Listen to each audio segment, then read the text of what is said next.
There are dozens of stories in the Bible that are talking about relationships between men and women.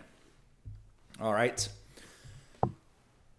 And those relationships contain all the hallmarks of a great love story, right? You have love, you have lust, you have betrayal, you have adultery, if you will.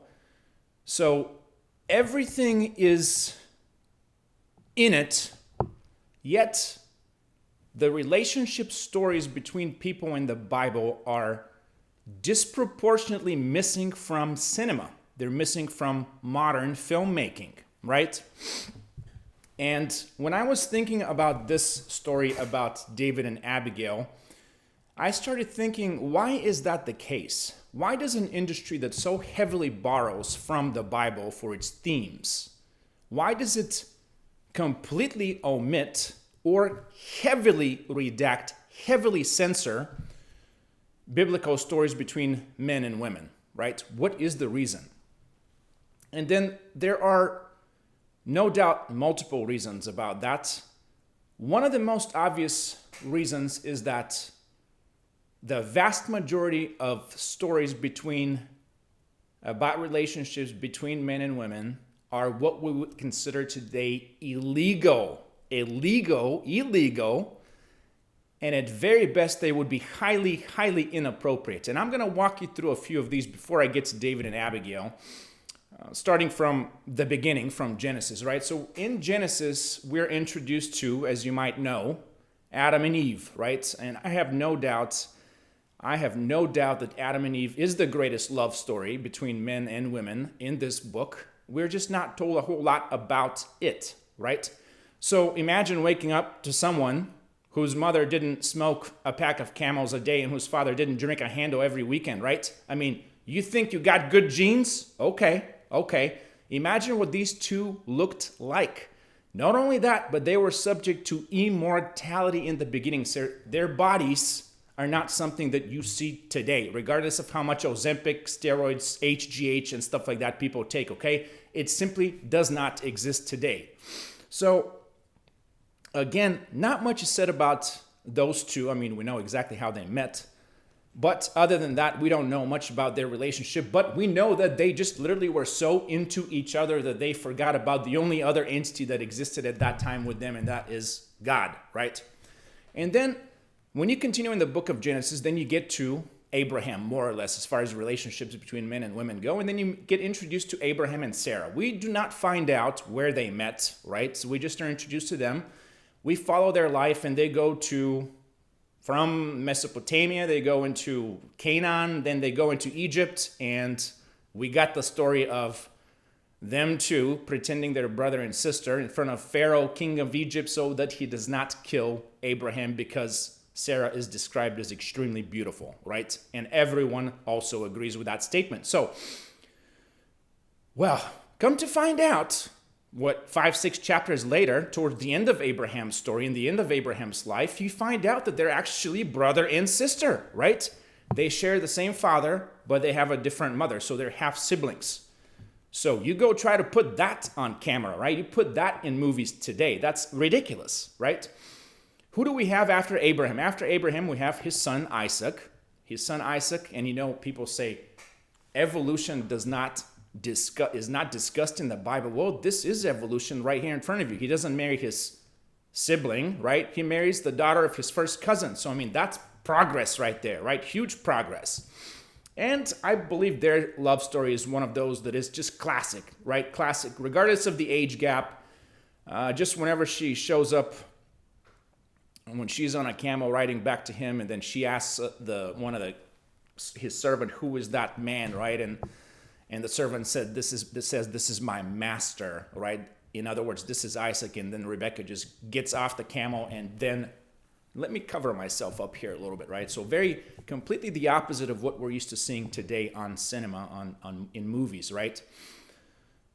And as you think, okay, well, this is progressing really nicely here. We have some evolution. The father is married to your mom, and your dad are siblings, essentially, half siblings. You're married to the daughter of your first cousin. Well, guess what? His son Jacob, right? His son Jacob ends up marrying two sisters, and they do happen to be his first cousins, right? So, and then in addition to that, two more come into the picture later on. But who is going to put that? Who is going to put that into a movie today, right? Who is going to put that into a movie, especially because they're fighting over who's going to sleep with him and who's going to have his babies, right? That's where the story goes, along with the other two that join the little party, right?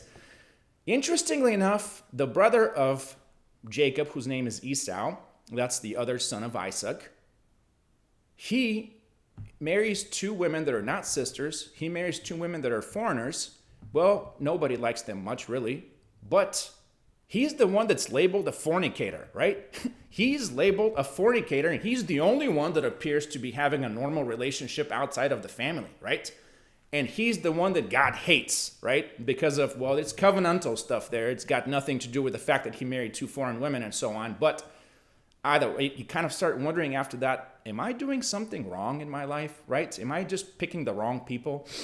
So anyway, what we have after Jacob and Esau is we got Moses. Moses also appears to be having a very, what we would consider to be a normal relationship. She's also a foreign woman, potentially with a much darker skin. So there's some ethnic issues here. And of course, she's also not liked well by his family. It's just kind of, it's a recurring theme that foreign women are just really not liked that much. And past Moses, we get through the book of, we've gone through the first 5 books. Then we get into the book of Joshua. Joshua, we're not really told about his relationship with his wife. Apparently, he's got a family. We know that much, but we just really don't know much about Joshua. And then we get to the judges, right? The judges, and then you have people like Samson. And Samson and Delilah, if you've ever heard of that, there's an old movie, Samson and Delilah, which is heavily, once again, redacted from what is here. Samson, obviously, Delilah betrays him. She betrays him. They gouge his eyes out, right? And she betrays him for a bunch of silver, I believe is what it was. So we can't necessarily call her a gold digger, can we now? But she betrays him. He gets his eyes gouged out, and then he just takes down the establishment with his bare hands, more or less, right? Massive murder-suicide there. So in the book of Judges, it's just so much mayhem that relationships between men and women just simply could not have, in any sense of the word, been considered normal, right? So we don't really have much in movies about those two. And again, in movies, you have all kinds of romance adaptations from all kinds of books, right? I mean, you got the Odysseys, the Iliads, and you got all kinds of Wuthering Heights. And throughout history, they have created love stories between people that span every single millennia, every single century, right? No problem there, except the Bible. That is just, the silence is deafening, right? So who do we have after Samson? After Samson, we go into the book of Ruth. Now, that's a classic love story, but there's a huge problem with that classic love story, and that is the massive age gap and the massive power dynamics issue here. So Boaz is much, much older than Ruth. In fact, he commends her for going for him and not for the young men that are around her. So she obviously had options, yet she went for him. Anyway, those are the great-great-grandparents of David's. After the book of Ruth, we go into David, right? And David is a subject to a whole lot of movies. And David's relationships have been a subject to a whole lot of movies. Those movies are very much heavily misrepresenting what is said about his relationships with women, right? So we start with Michal, and I've talked about Michal in the past. Michal is actually one of 2 people in this book that say that she loved her who ends up being her spouse. So the first person that said that is Isaac about Rebekah, right? He loved her. Michal loves David. That is repeated twice, okay? The problem is that we're not told that David loved Michal. In fact, what we're told is that whenever he was returning back from recovering the Ark of the Covenant, he was dancing half naked in just an ephod, okay? So half naked on the streets of Jerusalem, dancing to music, bringing back that Ark of the Covenant in front of his servants' wives, okay? So Michal got what is referred to nowadays as jealous, okay? And then when she got jealous, David got a little bit upset and he left her childless afterwards, okay? We don't know what the situation was there, if she just simply didn't get pregnant or he just didn't sleep with her at all. Either way, she remained childless after that, right? And then he promptly found a few more wives. So once again, that type of stuff you probably never see in the current adaptations of the House of David. I believe there's something out there I would hate to advertise because I can't watch this kind of stuff. But then we get into David and Bathsheba, which has in the past been created, adapted as let's just call it a love story, right? Older movie, David and Bathsheba. What this book tells you, though, is an extremely highly inappropriate relationship at best, okay? So once again, this is the best case scenario. The worst is what you would probably describe today as a coercive power imbalance, right? I mean, David was an established king. He was probably in his 50s at that time. We're talking about decades after the story that I'm talking about here in this chapter. I think what am I talking about? Chapter 25, yeah. So, massive power imbalance. She's a young woman. So we're talking about at least a 30-year age gap, right? Massive objectification. I'll talk about that a little bit later. And then ultimately, everything is from his perspective, right? He saw her, he went for her, he got her pregnant, and then he ended up killing her husband, right? I mean, you go ahead and make a love story out of this one, regardless of their relationship further down the road, which appears to be a very healthy relationship, more than anything else we've seen in this book up to that point, right? In old age. And then, of course, let me talk about David in his old age, right? You go ahead and put that one on video, right? When David, in his old age, develops what is apparently anemia or some other type of condition like that, where his body just simply cannot heat up. So he's in his around 70 years old, so relatively young in biblical standards. And then guess what his servants do? His servants roam the entire land for a long time to find a woman to warm him up at night. If this doesn't sound like a classic textbook case of sex trafficking, I don't know what it is.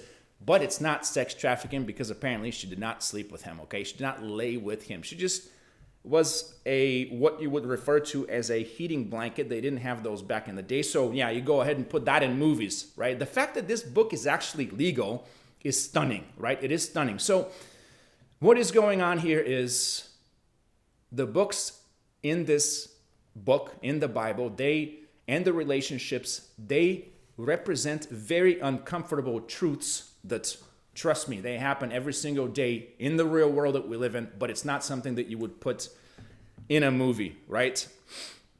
And regardless, I can tell you that this book has definitely ruined my ability to go through a rom-com, right? It completely has ruined it. I cannot sit through an hour and a half of that.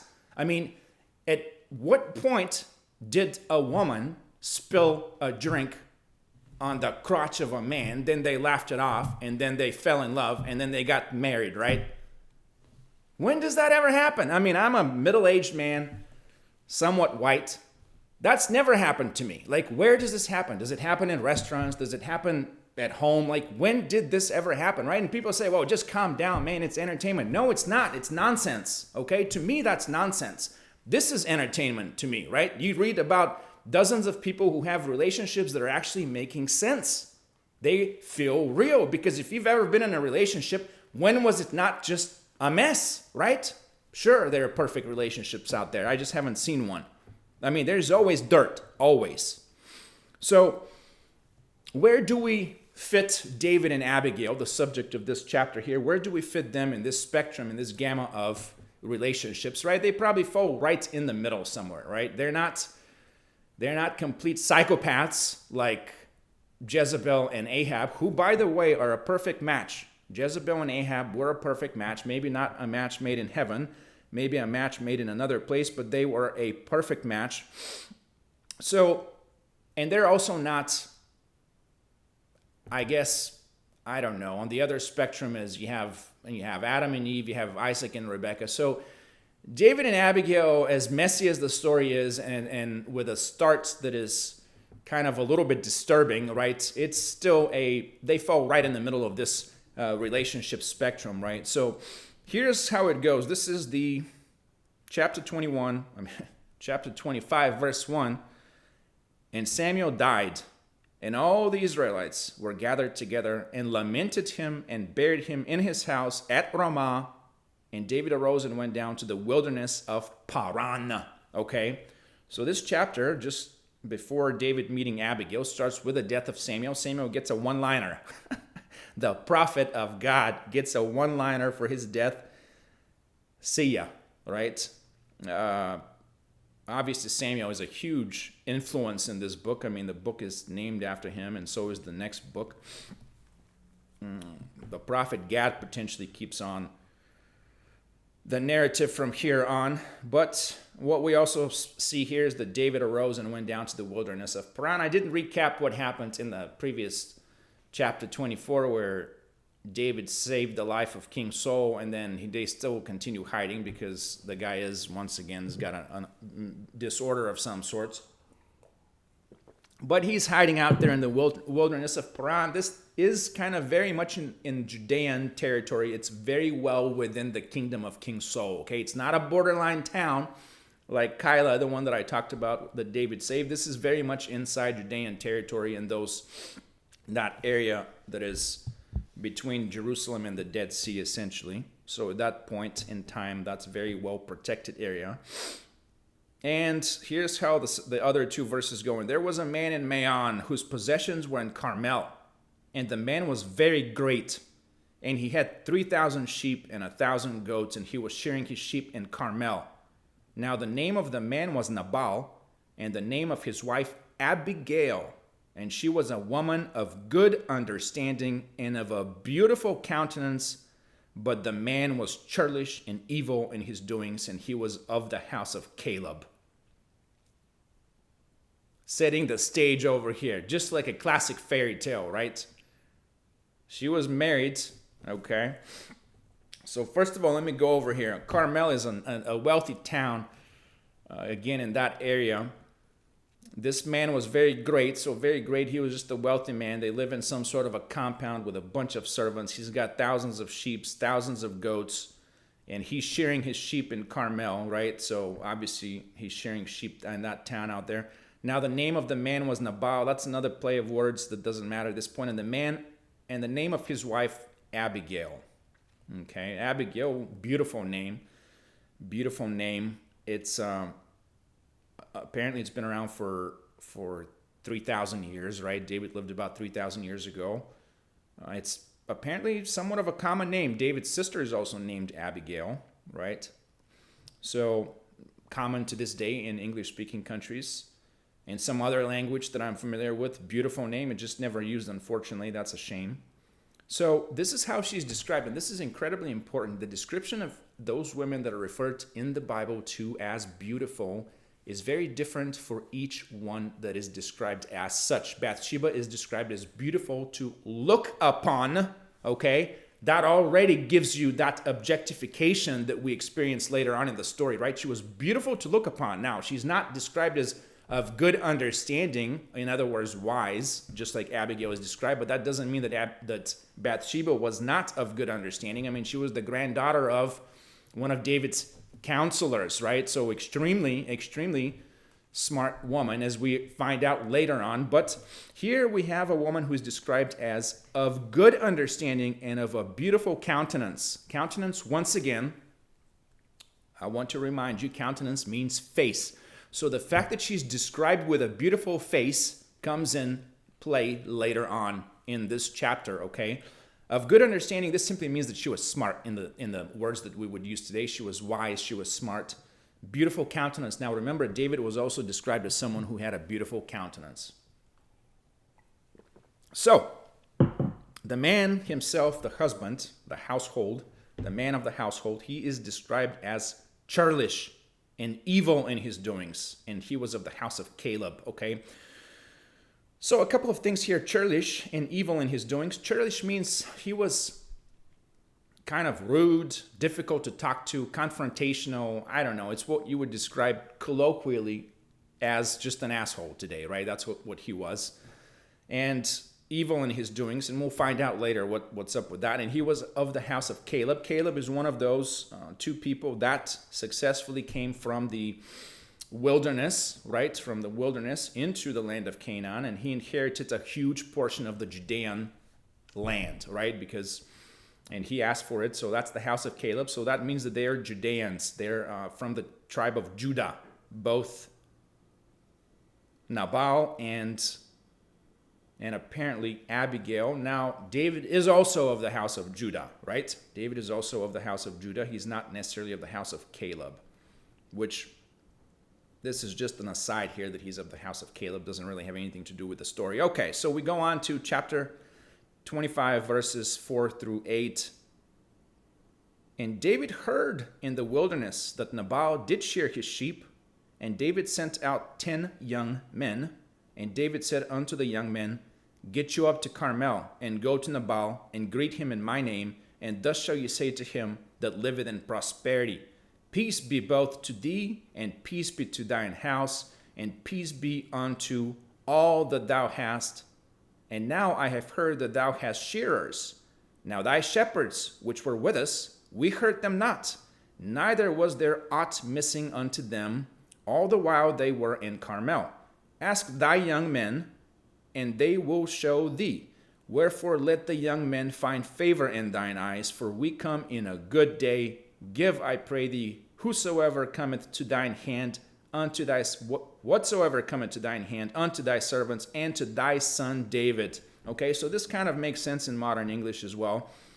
Essentially, David finds out that he's got shearers. Now, he's been protecting his shepherds for a long time in that wilderness, right? And then that means protecting them from animals, from other random groups of, as we can tell, there's always people roaming those lands, bands, warriors, etc. So they've been protecting those shepherds. David hears that he's got shearers, which means that he's a wealthy man.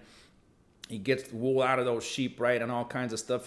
He's got a little operation going on here, right? And David is very polite here, right? He's very polite in his request. We hurt them not, neither was there aught missing. There was nothing missing unto them, right? All the while they were in Carmel. Ask thy young men, and they will show thee. Okay? And then verse 8 is, Wherefore let the young men find favor in thine eyes, for we come in a good day. Give, I pray thee, whatsoever cometh to thy hand unto thy servant and to thy son David. Okay, so this is a very polite request. More polite than we've ever heard David, right, before when he asks for stuff. He makes logical arguments. Once again, typical Davidic language here. Makes logical arguments. Hey, listen, we're over here. Same house, Judean, right? Unlike King Saul, who's a Benjamite, David and his men have been protecting the shearers, or the shepherds, that is. They're obviously hungry, right? So this is the response that he gets back from Nabal, okay? And when David's young men came, they spake to Nabal according to all these words in the name of David, and ceased. And Nabal answered David's servants and said, Who is David? And who is the son of Jesse? There be many servants nowadays that break away from man, every man from his master. Shall I then take my bread and my water and my flesh that I have killed for my shearers, and give it unto men whom I know not whence they be? So David's young men turned their way and went again, and came and told him all those sayings. And David said unto his men, Gird ye up on every man his sword. And they girded on every man his sword, and David also girded on his sword. And there went up after David about 400 men, and 200 abode by the stuff.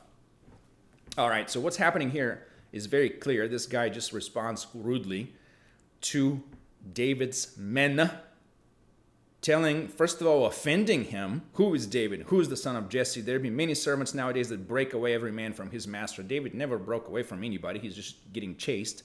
Shall I then take my bread and my water and my flesh that I have killed, right? Why would I give these people food, not even knowing where they come from, right? And guess what David does? he said unto his men, gird ye on every man his sword. Just essentially, get your swords. Let's just get out here, right? And you can see his impulsivity right here. As I told you before, David is not erratic. He's impulsive, but he's not erratic. He's very strategic in his dealings with people. He never runs away from his enemies. Once again, he only ran away from his own people, and that is King Saul, who was his king, the anointed, and then his son Absalom later on when he tries to usurp the kingdom, right? And they girded on every man his sword, and David also girded on his sword. So David gets his sword as well. And there went up after David about 400 men, and 200 abode by the stuff. So as we'll find out later, David has incredible military mind. What we're told here is that he gets 400 men, leaves 200 by the stuff, right? So that is repeated later on whenever they chase the Amalekites. And then David establishes a military that has, each people that are responsible for logistics or looking after the stuff, right? They're paid equally with those who are in battle, right? So this is something that, of course, we use to this day, right? Massive logistics, and people do get, relatively speaking, pay, right? They're not just out there making nothing while they take care of the logistics, which is, of course, very logical, right? Pun intended here. So David is on his way, once again, he's not just hungry and angry, okay? He's livid and he's starving, and so are his men. And you're not offending, because, that happens again. When you offend David's men, it is balls to the wall, to use a phrase over here, okay? I mean, he just doesn't care at that point. He's just going to go all out if you offend his men. And we see another incident like that later on, okay? So, all right. Chapters 14. 25 verses 14 through 17. But one of the young men told Abigail, Nabal's wife, saying, behold, David sent messengers out of the wilderness to salute our master, and he railed on them.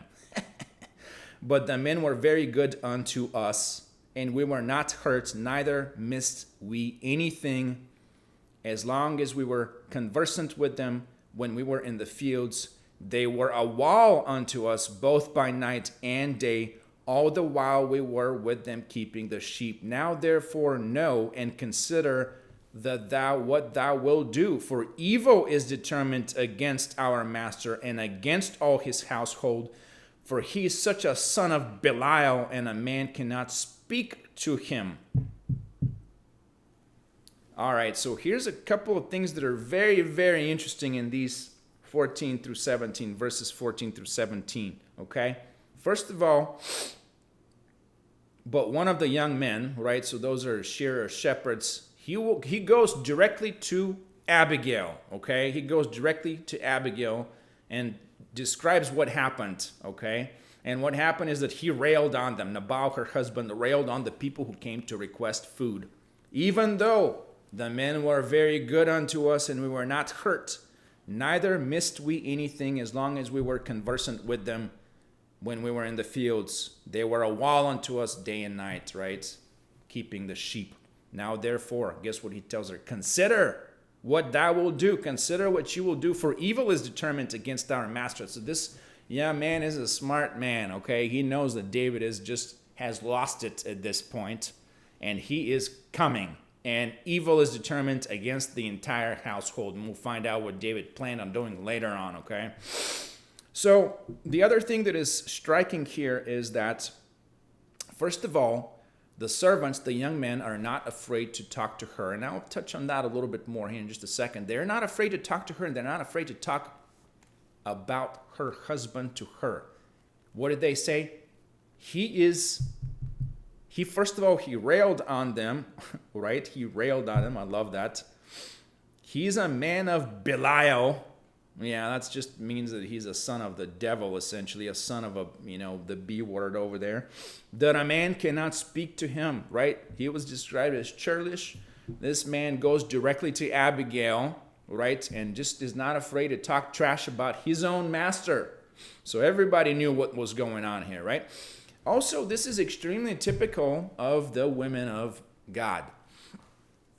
Not necessarily that they're all beautiful and smart, right? just most of them. What's very typical is that actually people can go and talk to them, okay? They can go and talk to them. They're easy to talk to, right? So this is a very much recurring theme in the Bible. We see David and Bathsheba later on, right? David and Bathsheba, David, whenever Adonijah attempts to take the kingdom from Solomon, who is the anointed king, right? Nathan the prophet he doesn't go to David, he goes to Bathsheba, right? He goes to his wife and he says, go talk to your old man because these are murderous people and we're about to die, okay? Go talk to him, right? So they both go in and talk to him. He listens to her, right? Same thing with Esther, right? Esther is married to just to make sure that I get this right. Esther is married to Xerxes, right? Xerxes is a Persian king, Xerxes the first. This guy, apparently, he would lob the head off of people who come in unannounced, right? Unless he raises his scepter over there and just come on and talk to me, right? Some sort of an egomaniac. But he talks to her as well, right? He talks to her as well, and so does Mordecai. Mordecai, her uncle, goes directly to her and says, here's the thing. Salvation will come one way or another. Maybe this is the reason why you're there. Go talk to him because we're about to die, right? Same concept. 3 times, right? They are able to talk, and these women actually change the course of history, right? Because they're easy to talk to. This is such a contrast to who? Ahab and Jezebel, right? Jezebel was, well, first of all, she was a serial killer psychopath, right? My favorite West Coast princess. Elijah is so afraid to talk to her, he runs away. He runs away, far away from her, right? Nobody wanted to talk to that person. Nobody, okay? That's the contrast right here, right? All right, here's how verses 18 through 22 go. Then Abigail made haste and took 200 loaves and 2 bottles of wine and 5 sheep ready dressed and 5 measures of parched corn and 100 clusters of raisins and 200 cakes of figs, and laid them on asses. And she said unto her servants, go on before me, behold, I come after you. But she told not her husband Nabal. And it was so, as she rode on the ass, that she came down by the covert of the hill, and behold, David and his men came down against her, and she met them. Now David had said, surely in vain have I kept all that this fellow hath in the wilderness, so that nothing was missed of all that pertained unto him, and he had requited me evil for good, right? So, and more also do God unto the enemies of David, if I leave of all that pertain to him by the morning light any that pisseth against the wall. Oh, man. There's a couple of striking things over here once again. So first of all, Abigail made haste. She's like, okay, I know what's up, right? Remember, she's a woman of good understanding. If your man is hungry, give him some food. Now, if he's hungry all the time and he just is also churlish all the time after you fed him, maybe he's got a problem. He got to go see a shrink or something like that. But she's very wise, right? She's smart. She just feeds them. Let's give him food. He will be all right, right? So that's what she does. She makes haste. Took 200 loaves, 2 bottles of wine, 5 sheep ready dressed, and 5 measures of parched corn, and 100 clusters of raisins, and 200 cakes of figs, okay, and laid them on asses. So we're talking about a feast over here. Now, the Bible is extremely, extremely good at giving us proportional measures, okay? And that applies to food, applies to buildings, applies to liquids, applies to weights, okay? When I say proportionate, that is, for example, the length of a building, the height of a building, and the width of a building. They make sense. Same thing with the ark that Noah was on, right? It makes sense from a vessel that is on water. Complete sense, right? What doesn't make sense here, though, is one measurement. It is completely disproportionate, okay? There is a huge disproportion here that is very, very obvious. This is the reason I read it twice. I hope you notice what that is. You can't get 200 loaves, 5 sheep, 5 measures of parched corn, 100 clusters of raisins, and then 2 bottles of wine, okay? That doesn't make any sense. A bottle was then a bottle just like it is a bottle today. She's feeding 400 men and then giving them 2 bottles of wine? Yeah, right. I'm telling you, man, I am telling you. She's a woman of good understanding, right? She's a woman of good understanding. This is not 2 baths of wine and someone didn't translate it correctly. Bath, of course, is a much larger measurement. So, for example, just to give you an idea of how the proportionate measures in the Bible are evident, whenever Solomon was building the temple, they gave the workers, the construction workers, a number of baths of wine that we today would translate into a quarter size of a Olympic-sized swimming pool worth of wine. That would feed a commensurate number of people, right? Or get drunk, that is. She just gets 2 bottles of wine. Oh, man. You'll find out. You'll find out next time why she is described as a woman of good understanding with a beautiful countenance and what she does with that beautiful face, right? So I'll split this up because it is a relatively long chapter and there's a whole lot of things going on. So may you guys be blessed. Then just watch me turn off this video over here because I'm not going to stand up.